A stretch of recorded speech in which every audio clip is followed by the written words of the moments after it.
Content creation सोपं आहे, camera उघडून फक्त बोलायचंच काय, असे बोलणारे लोक तुम्हाला खूप भेटतील. पण जे लोक तुम्हाला असं बोलतात त्यांना एकदा बोला की तुम्ही 1.5-2 मिनिटं कॅमेरा उघडून त्या कॅमेरा समोर बोलून दाखवा. नाही त्यांना घाम फुटला तर माझं नाव बदलून टाका.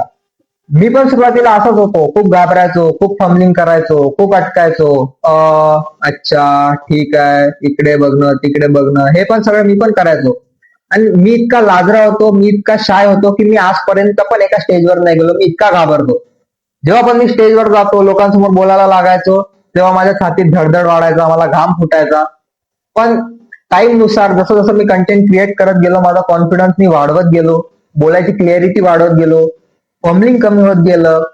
आणि जिथे मला वाटते की मी थोडं बोलू नाही शकत किंवा अटकून राहिलो, तिथे मी माझा थोडा पॉज घेतो आणि 1 सेकंद 2 सेकंदचा पॉज देऊन दुसरं बोलतो. येणाऱ्या व्हिडिओमध्ये मी तुम्हाला सांगेल की फॉर्मलिंग कशी कमी करायची, क्लिअर स्पीच कशी करायची, कोणत्या एक्सरसाइज करायच्या, कॉन्फिडन्स कसा बिल्ड करायचा. तर फक्त तुमचा सपोर्ट राहू द्या मित्रांनो. आणि जो हा व्हिडिओ बघत आहे त्यांना शेअर करा, ताकी महाराष्ट्रातले सगळे लोक जे पण मराठी बोलतात, जे पण मराठीत कंटेंट बनवतात, त्यांना ग्रो करण्यात मदत होईल.